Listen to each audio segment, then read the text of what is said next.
Hello, everyone. Welcome back to the African Experience X Stories podcast.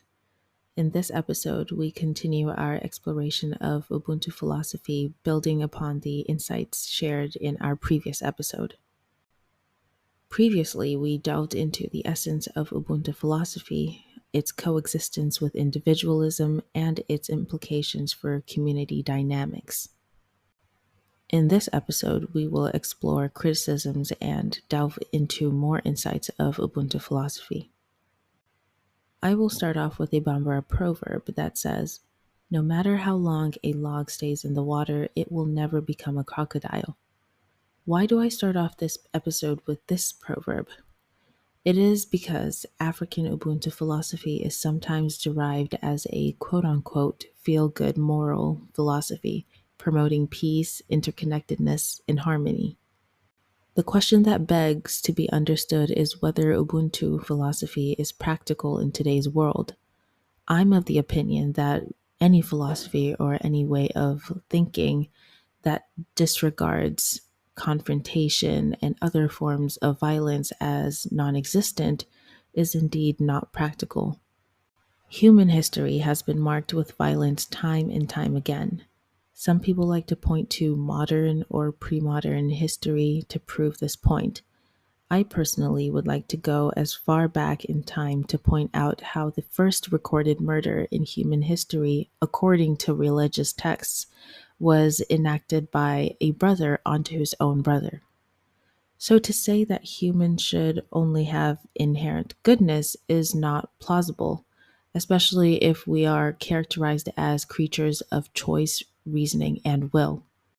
Therefore, as the Bambara proverb enunciates, human beings will be humans regardless of how much time or effort we put into idealizing who we are or what we think that should look like.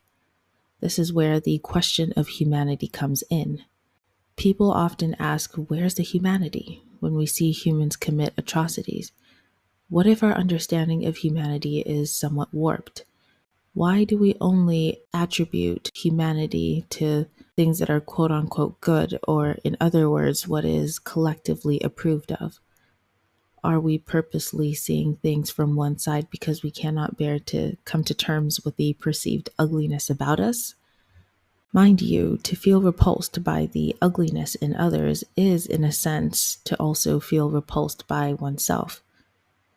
Now, this is not an attack on Ubuntu philosophy. However, this is a call for reflective thinking concerning how the philosophy is understood and projected onto the world. So, as it acquires more repertoire around the world, I sense that people tend to buy into it very quickly due to how it's projected to them.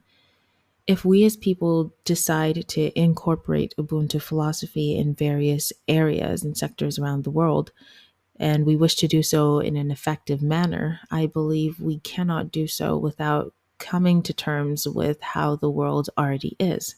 Therefore, we cannot solely operate on notions of how the world should be without at least acknowledging and accepting the world and people for how we already are.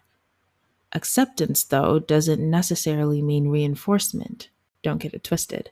So with no further ado, we shall delve into criticisms against Ubuntu philosophy and their counterpoints. Now, as we embark on our exploration of Ubuntu philosophy, it's essential to address some of the criticisms it faces in today's dynamic world. One such critique questions the practicality of applying Ubuntu principles in modern complex societies. Now let's delve into that critique and examine its counterpoints. Some critics question the practicality of applying Ubuntu principles in modern, complex societies. They argue that Ubuntu's emphasis on communal harmony and mutual support may not be feasible or effective in contexts characterized by globalization, technological advancement, and diverse cultural influences. So the counterpoint to this is that advocates of Ubuntu point out that its principles are not static, but it can be adapted and applied in diverse contexts. They argue that Ubuntu's emphasis on relationships, empathy, and collective well-being offers valuable insights for addressing contemporary challenges such as social inequality, environmental sustainability, and interpersonal conflicts. By adapting Ubuntu to modern contexts, its relevance and effectiveness can be maintained. It is also worth noting that there is a growing presence of people around the world who are wanting to keep their traditional values or even go back to their earlier ways of life.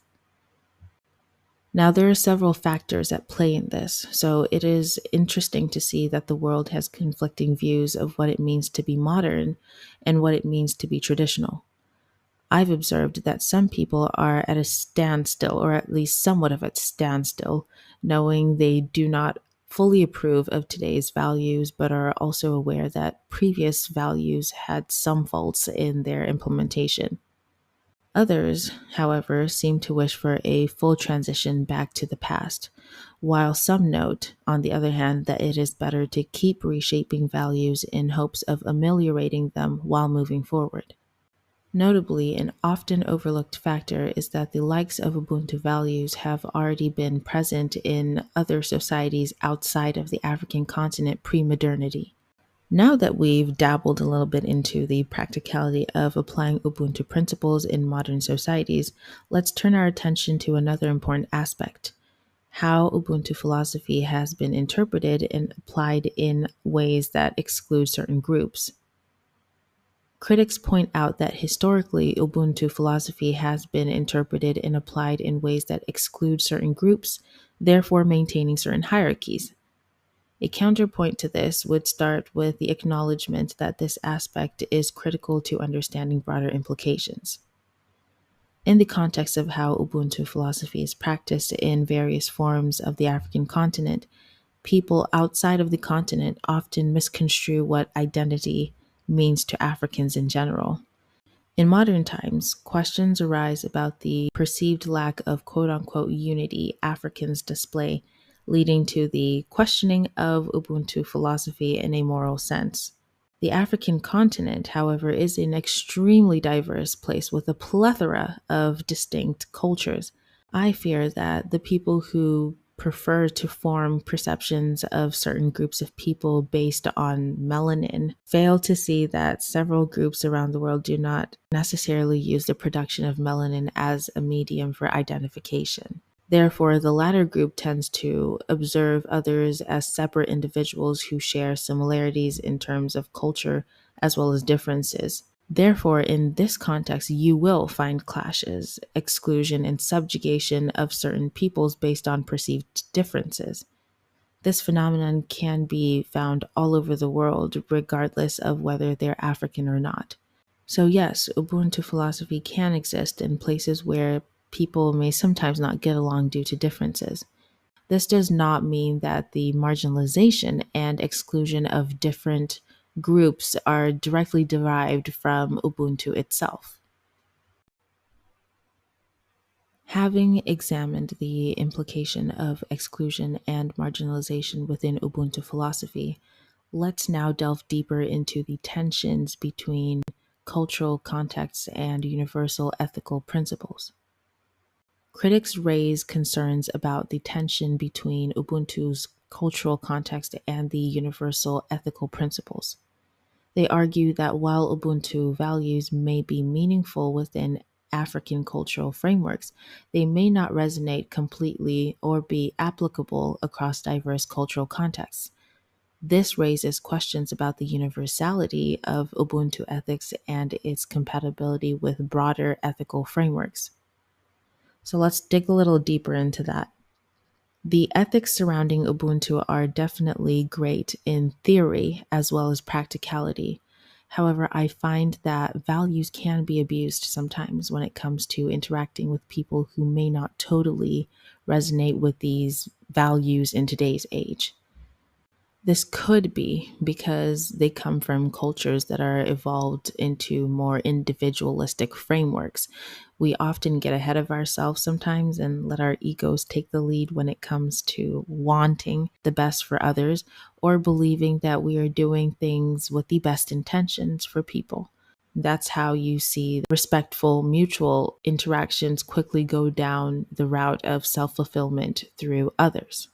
Although this particular criticism has a point, One could say that this is more of a lack of respect for boundaries or a social intelligence issue than the perceived lack of compatibility.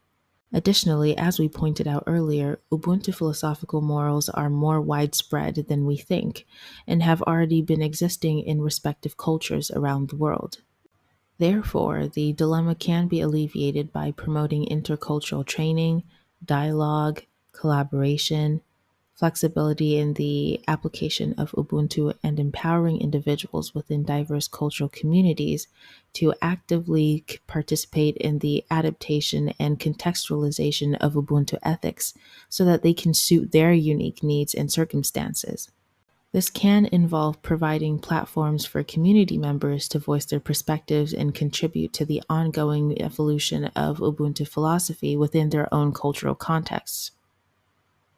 As we contemplate on the compatibility of Ubuntu ethics with a broader ethical framework, let's now shift our focus to another critical aspect: the potential drawbacks of overemphasizing harmony within Ubuntu philosophy. Some critics argue that Ubuntu's emphasis on harmony and consensus building may prioritize superficial peacemaking over addressing underlying issues and conflicts. They contend that promoting harmony at all costs may suppress dissent and perpetuate systems of oppression by discouraging critical discourse and social change. Now, this is a very good point. I believe our understanding of what harmony is cannot truly exist without us knowing or engaging in the opposite of harmony. That doesn't necessarily mean physical violence or war. A lot of people seem to think that harmony means that they should never be confronted on anything, nor should they confront others on anything either. And this stems from some people's unwillingness to embrace discomfort in all forms. One could argue that Ubuntu philosophy is about coexisting with other human beings in a communal way. It would be ludicrous to truly want peace and harmony yet promote superficial ways to achieve that. Furthermore, the pursuit of harmony within Ubuntu philosophy does not necessitate conformity or uniformity of thought. Instead, it acknowledges the richness of diversity and the potential for conflict as opportunities for growth and transformation. Through respectful engagement with differing viewpoints and a commitment to shared values of justice and compassion, Ubuntu philosophy can serve as a catalyst for positive social change and collective empowerment. Now that we've explored some of the nuances of harmony and conflict within Ubuntu philosophy, let us now turn our attention to the scholarly critiques put forth by Thaddeus Metz.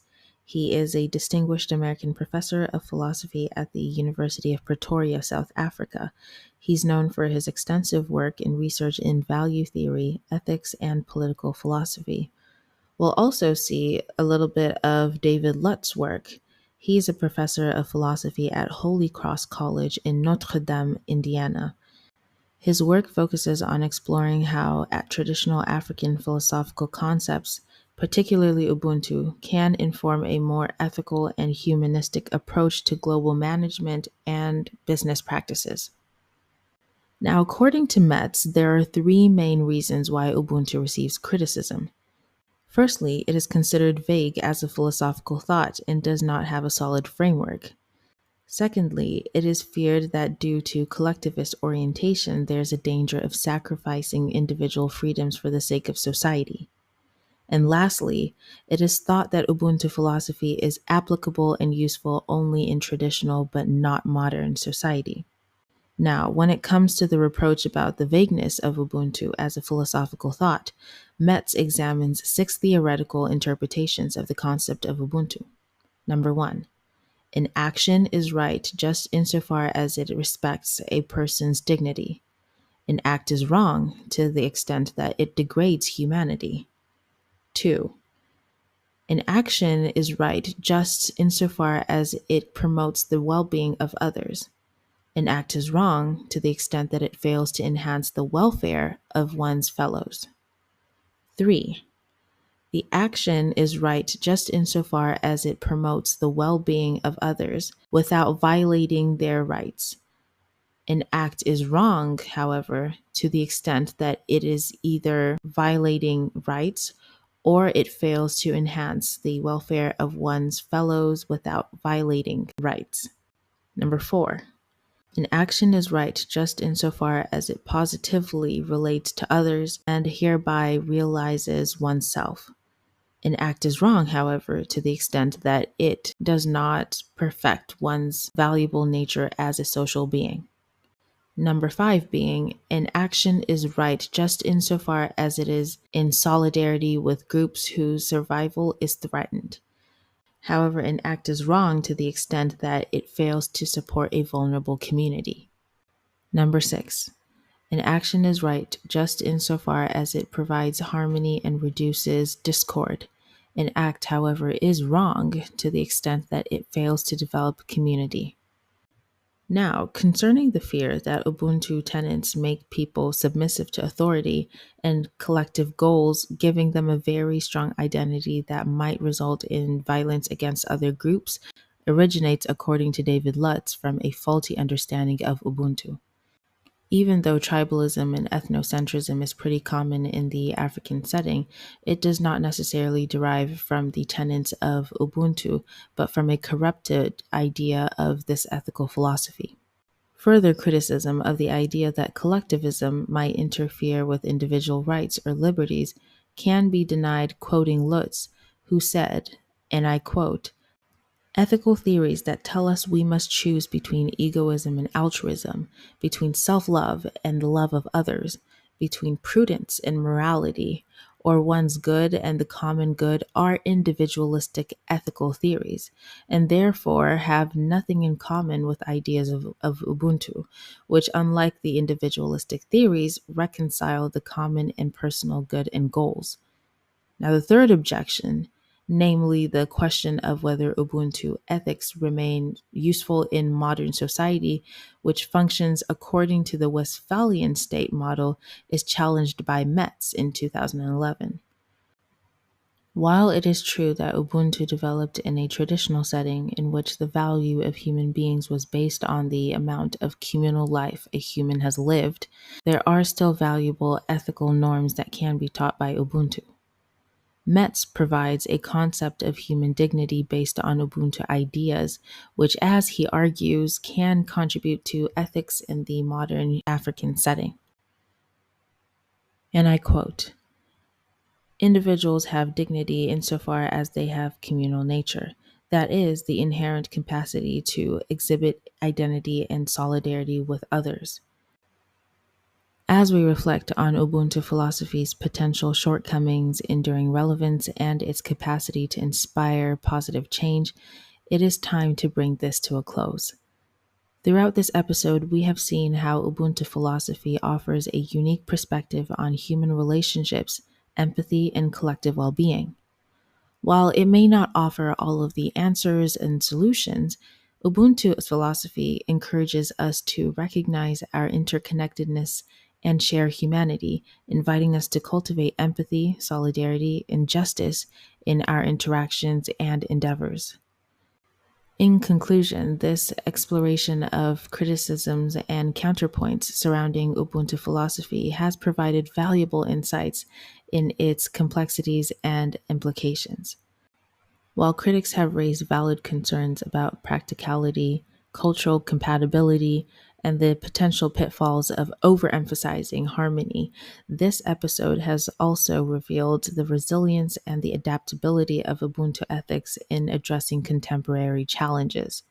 I encourage you all to take a look at the resources I've attached in the description of this episode for further reading.